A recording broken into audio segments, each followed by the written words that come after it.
So Canon is setting up a busy season. We've got new sponsorships and pushes in sports. We've got serious RF lenses on the way and a likely R6 Mark III reveal on deck. So let's jump in. So Canon is now the official imaging partner of the 2026 World Sports Photography Awards, and the competition has officially opened for entries. It's a fitting move for a brand that's pretty embedded in sports photography. Canon's backing comes with a notable addition, the Canon Emerging Talent Award, which is dedicated to photographers under 30 who show standout creativity, passion, skill, and a willingness to purchase Canon glass. So here's what's new and what you might want to know. Entries for the 2026 awards are open now through November 24th of this year. Photographers can submit up to 10 images taken between December 2024 and November 2025 across 24 categories. The competition is judged by leaders in sports, media photography, and the creative industries, and it's open to all, and it's free to enter. Canon sponsorship is more than just branding. It aligns with the systems that many pros are already using. And with the emerging talent category, Canon is explicitly investing in the next generation of photographers. Now,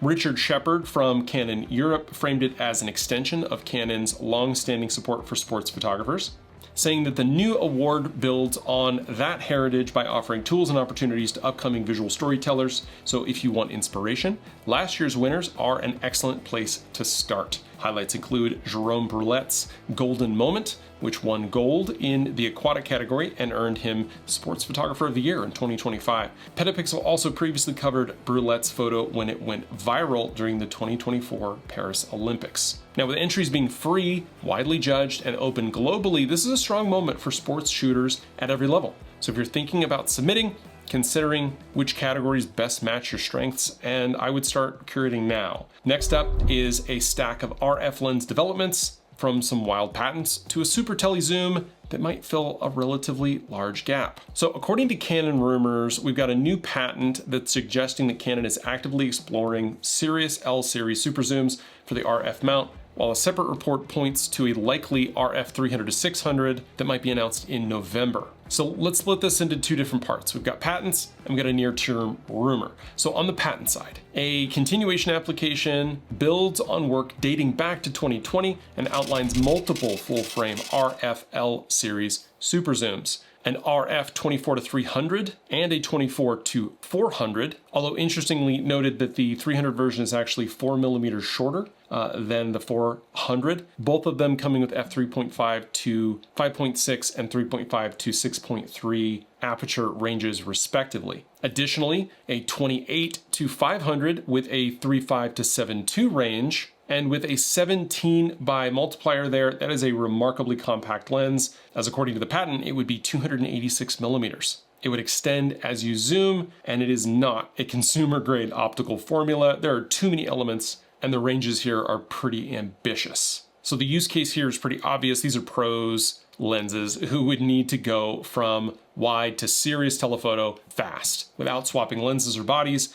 but with those apertures, you're going to want to make sure that you're in good light. And this is kind of an echo of a previous lens on the EF mount, the 28 to 300, which was an f3.5 to 5.6 IS USM. This was an L lens, but it's known basically as the softest L lens that Canon's ever made. It wasn't loved, but it definitely had a place when you needed the versatility and durability of an L lens. And just an important reminder, patents confirm research, not products. But now, that other rumor, which is a professional RF 300 to 600 f4 to 5.6 IS USM. Now, the combination of an f4 on the short end and 5.6 on the long end isn't currently offered by Nikon or Sony. And if it lands, it squarely targets sports, wildlife, and events, and would sit neatly between Canon's RF 100 to 500 and some of the long primes, like the 600mm f4 and the 800mm f5.6. Now, the report points to a mid to late November announcement, potentially November 16th or 26th.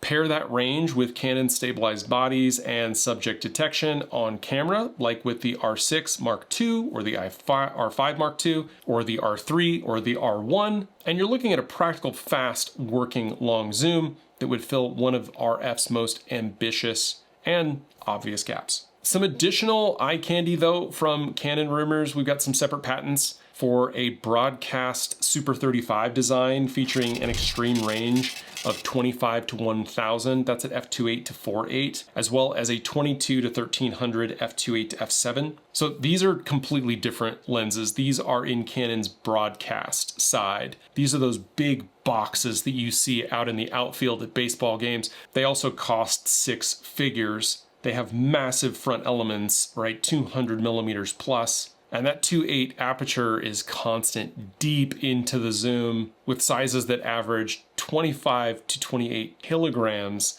and lengths of 667 millimeters. These are not lenses that you would handheld, but they are fascinating to look at. And they definitely display Canon's high-end optical engineering. But if Canon brought even one of these Super Zoom L lenses to the RF mount, it would definitely change the day-to-day logistics for a lot of working shooters. But I'm curious to know if you would rather see the 24 to 400, the 300 to 600, or is there another range that you're more interested in? Next, I want to switch off of Canon for just a second and talk about a flash trigger that can really make complex lighting a lot easier. But before we dive into that, I want to make a mention. You may have noticed that I haven't really been doing my traditional mid-video shout outs for members lately. That's intentional. Now, I still have a small group of incredible channel members who support me. Thank you so much for that support. But YouTube revenue can be kind of all over the place. And this isn't a plug for membership. I want to legitimately let everybody know what's going on here. August was one of my worst months, and September was one of my best, like the best by far, like 2x better. And I don't really understand it, so go figure. But YouTube is rolling out new features that will let creators dynamically insert promos and sponsorships across multiple videos at one time. So I've held off on baking in membership promos because I knew that this was coming. I heard about it back in the summer. Now, once it's live, I plan to use it, but I want to keep things short, clean, and effective. But I'd love your thoughts on how best to present memberships, my photo sessions, other sponsorships and partnership deals. So drop a comment down below to let me know what would resonate best with you. And as always, I plan on trying to do my best to create chapter markers to include those ad spots. So if you want to skip ahead, go right ahead. But I will mention that when I mention these things, it works. When I talk about memberships, I get members. When I talk about photo shoots, I get bookings. When I talk about subscribing and liking, people subscribe and they like. And those things go a long way to help me here. Now, ideally, as YouTube rolls out these features, I hope that they'll let us exclude promos and mid-roll ads from member-only videos. In fact, if there were a clean way to give members an ad-free experience with a video that I wouldn't have to duplicate, I would do that in a heartbeat. And I know that there are other ways to do that, but multiple platform management is just something that I just don't have the bandwidth for at the moment, but I'm gonna try to keep all of these business and revenue generating components as small and as low disruption as possible. But now let's get back to the video and talking about the Godox X3 Pro. So Godox has announced the X3 Pro. This is their TTL wireless flash trigger. It's an expanded touchscreen driven controller that builds on the X3 with deeper group control, app connectivity, and creative timing tools, all for $100. Now, why am I talking about it? Well, I'm talking about it because I shoot with Godox flashes. This is my V480.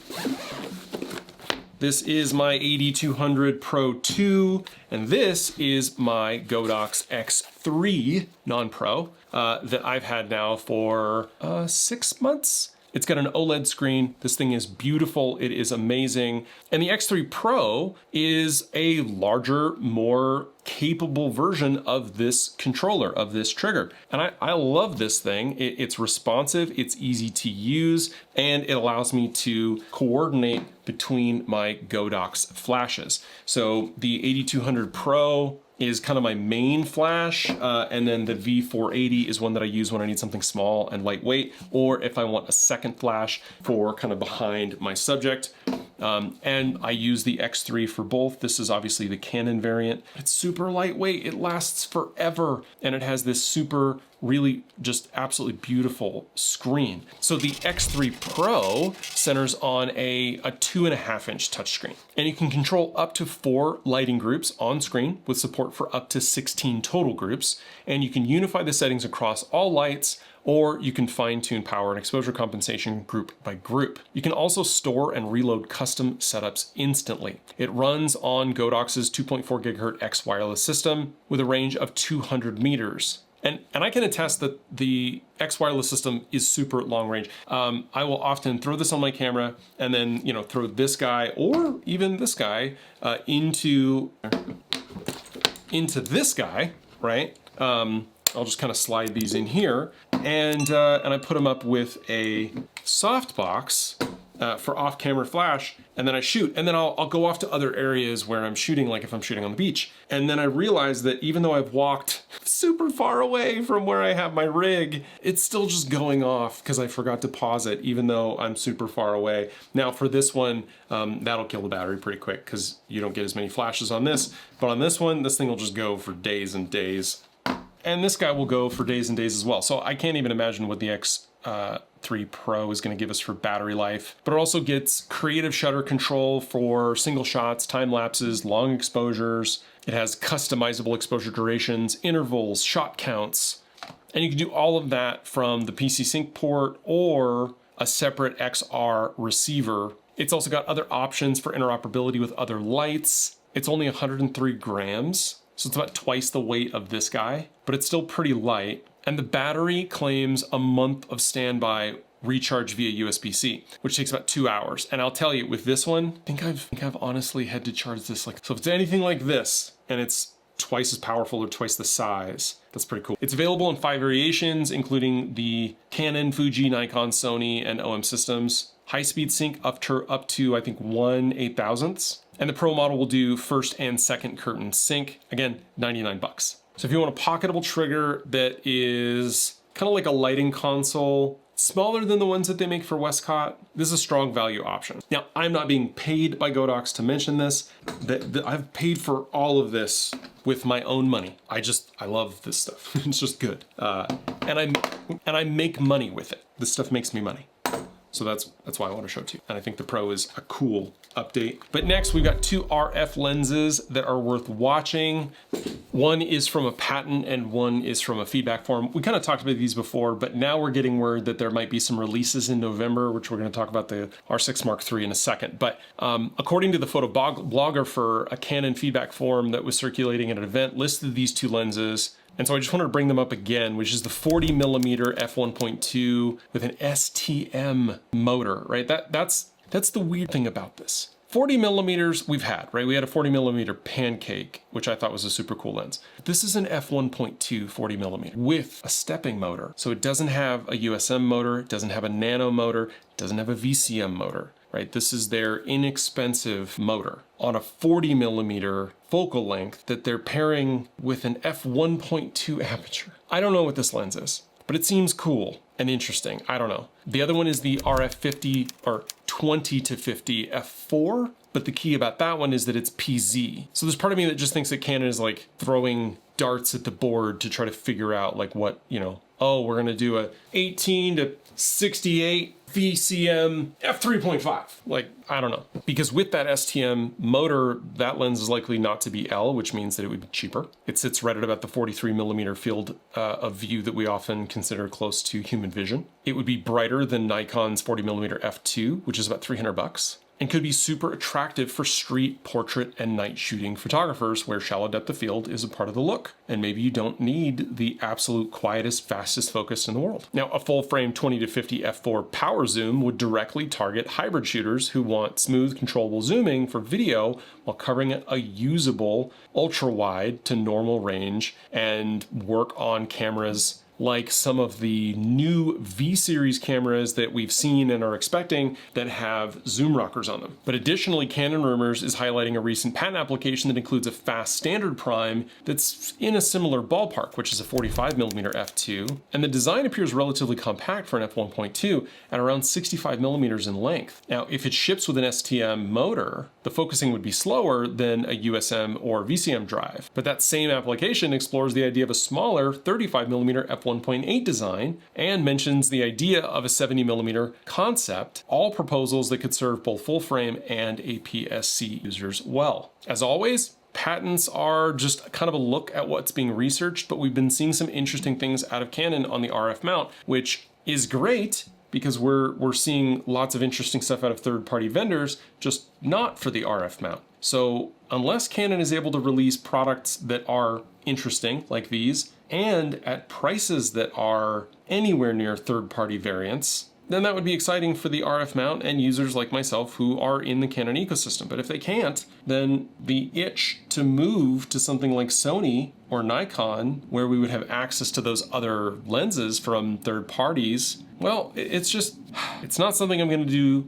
but it's not something that I'm like resolute about. So if Canon pushes a fast 40 to 45 millimeter prime and a compact power zoom at the same time, it would give hybrid shooters two very different but complementary tools to use. And another rumor that we have is on the wide end and potentially has a tentative window attached. So according to Daily Camera News, Canon is rumored to be expanding the VCM prime lens lineup with a 14mm f2 VCM, potentially as early as 2026, making a sensible aperture choice available at the ultra-wide L prime side of things. So why f2 instead of 1.4 on a 14mm? Well, for extremely wide lenses like this, where you've got a lot of big glass, f2 can be a little bit more of a practical balance. It's gonna help optimize the edge-to-edge sharpness. It's gonna control chroma for astrophotography, manage chromatic aberration, keep size and weight in check. And the rumor points to an L series build with rugged weather-sealed construction, a detachable hood, and a relatively compact form factor compared to an f1.4 equivalent.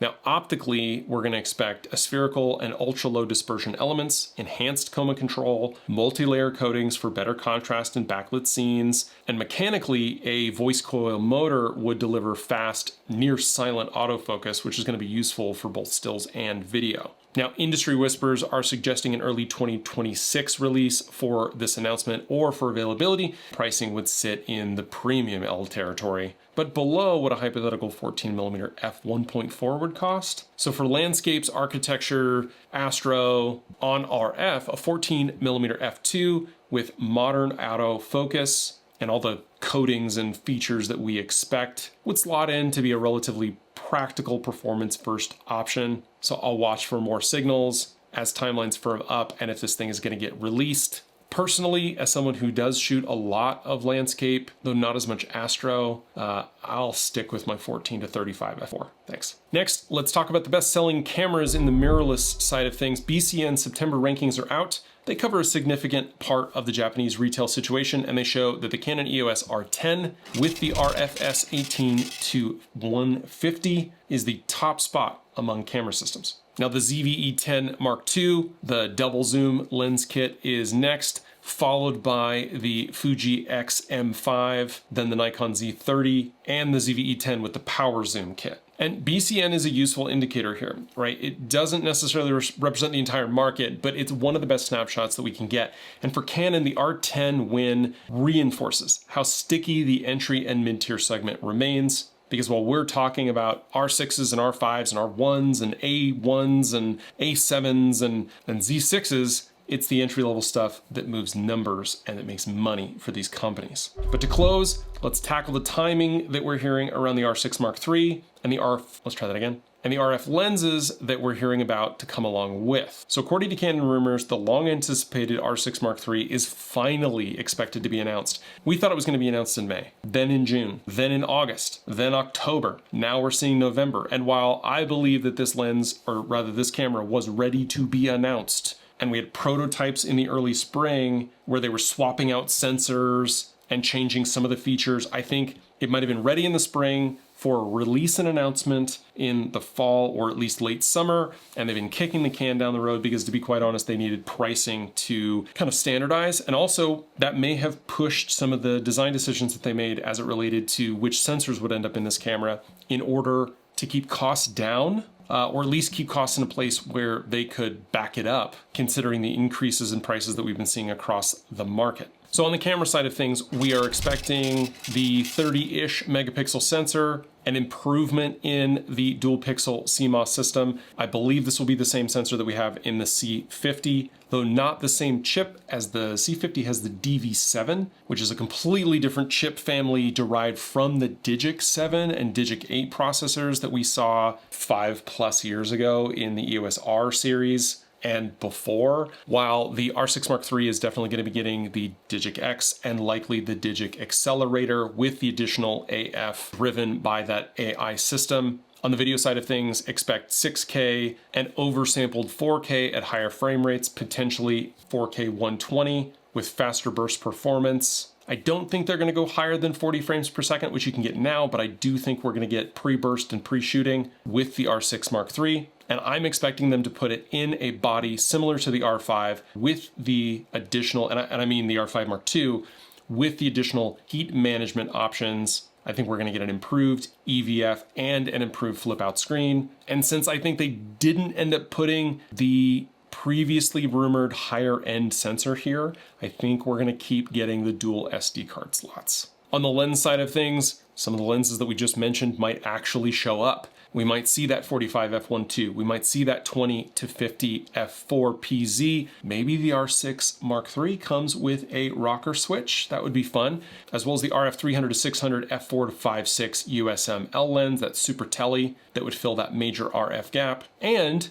an update to the RF 24 to 70 f2.8, which of course, because I just bought one, we're gonna get an update either to the USM version or potentially a version with a VCM motor, giving it that drive update on the focus side of things. And this mirrors the trajectory that we've expected: slightly higher resolution, improved autofocus, stronger video options, better low light performance, keeping the camera in a prosumer workhorse lane of pricing and availability. Now, specifics aren't 100% hammered yet, and we're not sure if all 4 lenses would be announced and available on the same day. But we're definitely expecting an announcement between the 16th and the 26th of November, availability in Q1. And if this holds, Canon's mid-tier ecosystem is going to see a meaningful bump going into 2026. But I'm curious, if you're an R6 II shooter, does that tick any boxes that would have you upgrading? As more info becomes available, I'll put it out here as soon as I can. And if you want to support what I'm doing here, just consider becoming a channel member. It starts at $1. Obviously, if you want to book a photo or video session with me, all those details are below. Also below, all the links to everything we've talked about here today, including the gear that I use. Those are affiliate links. So if you use them, they do help the channel. But the easiest way to help the channel is just to hit like and subscribe. Those buttons are always free, and they go a long way to help me here on YouTube. So thank you so much for watching, and I'll see you in the next one. Bye.